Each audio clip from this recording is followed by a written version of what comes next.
पाकिस्तान का वाहिद ऐसा चलता फिरता दरबार जो शहर शहर गांव गांव जाता है और लोग मन्नतें मुरादें मांगते हैं। आइए आपको ये मुनफरिद रिक्शा दरबार दिखाते हैं। बावेरां दे जेड़े मुरीद ने जिन्हां दी शादी हो जाती है ना ते ओ माले पए ते घर उत्ते च बनदे ने लंगर पानी लैके बावेरां दे देवीदा।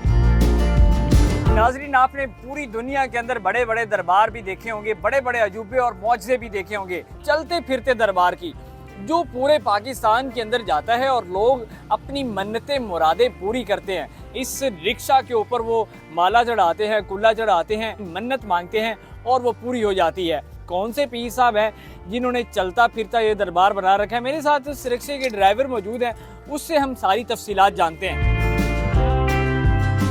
चलता फिरता ये दरबार है, रिक्शा है, की चीज है? ये रिक्शा ही नजर आ रहा हो रही की यार। अच्छा, ते ए उत्ते की लगया है कि यानी पूरा माले नाल सजिया होया है? दरबार तो चौकी दे उत्ते सट लईदे ने बस। अच्छा, हाँ। मैनू ये दसो कि ये दरबार है पूरा रिक्शा? ये दरबार कह रही गलत है नहीं? ये वैसे डेकोरेशन बन जाती मुरीदां ते जाईदा है। हुण कनक हैगी है तो बावेरां दे जेड़े मुरीद ने ਉਹਨਾਂ ਕੋਲ ਜਾ ਕੇ ਲੰਗਰ ਕਣਕ ਮੈਨੂੰ ਇਹ ਦੱਸੋ ਕਿ ਇਹ ਇੱਕ ਤਰੀਕੇ ਦਰਬਾਰ ਬਣਿਆ, ਲੋਕ ਇੱਥੇ ਮੰਨਤਾਂ ਮੁਰਾਦਾਂ ਪੂਰੀਆਂ ਕਰਨ ਆਸੇ ਅੱਜ ਉੱਥੇ ਆਂਦੇ ਨੇ ਇੱਥੇ ਨਹੀਂ ਆਂਦੇ। ਅੱਛਾ, ਇਹ ਤਾਂ ਸਿਰਫ ਕੋ ਕਣਕ ਮਰੀਦ ਦੇ ਦਿੰਦੇ ਤੇ ਲੱਦ ਲਈਦਾ।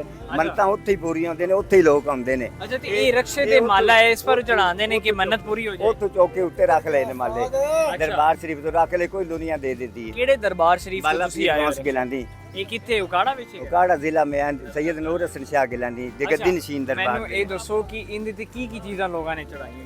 ਇਹ ਮਾਲੇ ਇਹ ਤਾਂ ਜ਼ਿਆਦਾਤਰ ਦਰਬਾਰ ਤੋਂ ਰੱਖੇ ਨੇ, ਕੁਝ ਲੋਕਾਂ ਚੜਾ ਦੀਏ ਨੇ। ਅੱਛਾ, ਲੋਕ ਇਹ ਪਰ ਚੜਾਉਂਦੇ ਨੇ ਕਿ ਮੈਂ ਮੰਨਤ ਤਾਂ ਵਗੈਰਾ ਹੁੰਦੇ ਨੇ ਘਰ ਸ਼ਾਦੀ ਦੇ।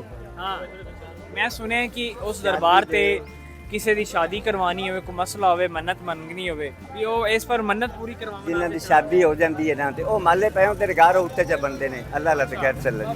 ਤੇ ਤੁਸੀਂ ਮੈਨੂੰ ਇਹ ਦੱਸੋ, ਤੁਸੀਂ ਕਿੱਥੋਂ ਉੱਥੋਂ ਤੁਰਨਾ ਦਰਬਾਰ ਤੋਂ ਬਾਈ ਫਰਦਿਆਰ ਦੇ ਜਿਹੜੇ ਮੁਰੀਦ ਨੇ ਉਹਨਾਂ ਕੋਲ ਲੈ ਕੇ ਦਰਬਾਰ ਤੇ ਚਲੇ ਜਾਈਏ। ਅੱਛਾ, ਤੇ ਕਿੰਨੇ ਮੁਰੀਦ ਨੇ ਇਸ ਪੀਰ ਸਾਹਿਬ ਦੇ, ਪੀਰ ਬਾਲਾ ਸ਼ਰੀਫ ਸਾਹਿਬ ਦੇ? ਬਾਲਾ ਪੀਰ ਦੀ ਤਾਂ ਸਾਰੀ ਦੁਨੀਆ ਹੀ ਹੈਗੀ, ਬਾਹਰਲੇ ਮੁਲਕਾਂ ਤੇ ਹੁਣ ਅਸੀਂ ਬਾਹਰਲੇ ਮੁਲਕ ਥੋੜਾ ਜਾਂਦੇ ਆ। ਇਹ ਰਕਸ਼ਾ ਤੁਹਾਨੂੰ ਕਿੰਨੇ ਬਣਾ ਕੇ ਪੀਰ ਦਿੱਤਾ ਦਾ ਹੈ? ਰਕਸ਼ਾ ਨੂਰ ਹਸਨ ਸ਼ਾਹ ਦਾ। ਮੈਂ ਸੁਣਿਆ ਕਿ ਪਹਿਲੇ ਤੁਹਾਡੇ ਕੋਲ ਗੱਡੀ ਸੀ, ਹੁਣ ਰਕਸ਼ਾ ਹੋ ਗਿਆ। ਉਹ ਤਾਂ ਬੜੀ ਦੇਰ ਦੀ ਗੱਲ ਹੈ। ਉਹ ਤਾਂ ਜਦੋਂ ਸੈयद ਹਸਨ ਸ਼ਾਹ ਜੀਂਦੇ ਸਨ ਨਾ, ਉਹਨਾਂ ਦੀ ਪੁਰਾਣੀ ਜੀ ਕਾਰ ਲਿਆਉਂਦੇ ਤੇ ਉਦੋਂ ਦੀ ਉੱਥੇ ਬੰਦ ਹੋ ਅੱਛਾ, ਗਈ। ਉਹ ਕਾਰ ਵੀ ਐਵੇਂ ਹੀ ਸਜੀ ਹੋਈ ਸੀ ਪੂਰੀ ਇੰਜ? ਲੋਕ ਮੰਨਤਾ ਹੀ ਮੰਨਦੇ ਨੇ। ਮੰਨਤਾ ਲੋਕ ਤਾਂ ਤਰੱਕੀ ਕਰਦੇ ਨੇ, ਗੱਡੀ ਤੋਂ ਅੱਗੇ ਵੱਡੀ ਗੱਡੀ ਤੇ ਜਾਂਦੇ ਨੇ, ਤੁਸੀਂ ਰਕਸ਼ੇ ਤੇ ਆ ਗਏ ਜੀ।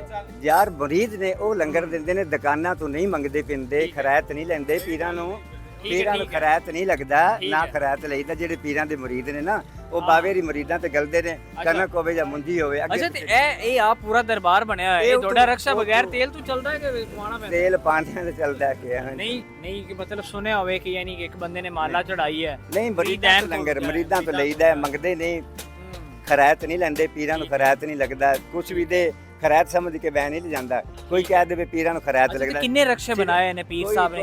ਇੱਕ ਹੀ ਹੈ, ਕੋਈ ਰਕਸ਼ਾ ਨਹੀਂ ਹੈ। ਮੈਂ ਸੁਣਿਆ ਸ਼ਾਦੀਆਂ ਵੀ ਤੁਹਾਡੀਆਂ 5-6 ਹੋਈਆਂ। ਨਹੀਂ, ਉਹ ਤਾਂ ਬਾਵੇ ਦੀਆਂ ਵੈਸਦੇ ਪੈਣੇ। ਮੈਂ ਸ਼ਾਦੀਆਂ ਕੀ ਕਰਨੀ, ਕੋਈ ਮੈਂ ਤੇ ਅੱਛਾ, ਮਾਲਾ ਚੜਾਉਣ ਵਾਲਾ ਸਿਲਸਿਲਾ ਪੀਰ ਸਾਹਿਬ ਦੀ ਮਤਲਬ ਜਦੋਂ ਜ਼ਿੰਦਾ ਸੀ ਉਦੋਂ ਤੋਂ ਹੀ ਹੈਗਾ ਜਾਂ ਬਾਅਦ ਵਿੱਚ ਬਣਿਆ? ਪੀਰ ਸਾਹਿਬ ਦਾ 950 ਸਾਲ ਕਿਤੇ ਪੁਰਾਣਾ ਦਰਬਾਰ ਹੈ, ਸਾਡੇ ਤੋਂ ਵੀ ਅੱਗੇ ਦਾ।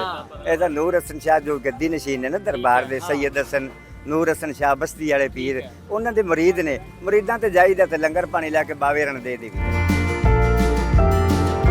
ये क्या सिलसिला है? लोग तो इस तरह समझे कि भाई ये चलता फिरता दरबार है। ये लोगों का जो है ना ईमान कमज़ोर है, ठीक है, मिलता अल्लाह से ही है, लेकिन लोगों को ऐसे नहीं करना चाहिए कि चलते फिरते रश पे माला चढ़ाए या किसी पे जाए, ठीक है, दरबार पे जाए, अल्लाह के वली के दरबार पे दुआ करे, ठीक है, बाकी अपना ईमान और कीदा मजबूत रखे। अच्छा, आप क्या समझते हैं ये जो लोग माला चढ़ाई हैं, ये पूरा रक्षा फुल हुआ हुआ है, जी। पुल्ले भी चढ़े हुए, पूरा एक जड़ा ना वो सिस्टम बनया है, ਇਹ ਠੀਕ ਹੁੰਦਾ? नहीं, ये ठीक नहीं है। अच्छा, हाँ जी। ਤੇ ਵੈਸੇ ਤੁਸੀਂ ਮੈਨੂੰ ਇਹ ਦੱਸੋ ਕਿ ਤੁਸੀਂ ਕਿੰਨੀ ਦੇਰ ਤੋਂ ਜਾਣਦੇ ਹੋ ਇਸ ਇਲਾਕੇ ਵਿੱਚ ਬੰਦੇ ਆਉਂਦੇ ये ਨੇ? माशाल्लाह तकरीबन 15-20 साल तो मैं जानना है। ਤੁਸੀਂ ਵੈਸੇ ਜਾਣਦੇ ਹੋ ਕਿ ਵਾਕਈ ਹੀ ਲੋਕਾਂ ਦੀ ਮੰਨਤਾਂ ਮੁਰਾਦਾਂ ਪੂਰੀਆਂ ਹੁੰਦੀਆਂ ਨੇ ਤੇ ਇਹ ਚੀਜ਼ਾਂ ਕਰਦੇ ਨੇ ਲੋਕ? तो मनता मरादा जो दरबार ते जांदे ने पूरी होंदियां होणियां, लेकिन जेह्ड़े बेचारे इत्थे ਇਹ ਤਾਂ ਸਾਰਾ ਦਿਹਾੜੀ ਬਾਹਰ ਰਹਿੰਦਾ ਨਾ, ਪੈਲੀ ਤੇ ਬੰਨੇ ਤੇ ਲੋਕਾਂ ਕੋਲ ਲੰਗਰ ਇਕੱਠਾ ਕਰ ਲਿਆ। ਤੁਹਾਡੇ ਵੀ ਪੂਰੇ ਪਿੰਡ ਚ ਕਿਸੇ ਨੇ ਕੋਈ ਮੰਨਤਾਂ ਸੰਨਤਾਂ ਮੰਗੀਆਂ ਨੇ? नहीं, ਆਪਾਂ ਅੱਲਾ ਦੇ ਤਵੱਕਲ ਰੱਖਣਾ ਚਾਹੀਦਾ ਹੈ। ਅੱਲਾ ਦਿੰਦਾ, ਅੱਲਾ ਤੋਂ ਇਲਾਵਾ ਕੋਈ ਬੰਦਾ ਦੇ ਹੀ ਨਹੀਂ ਸਕਦਾ।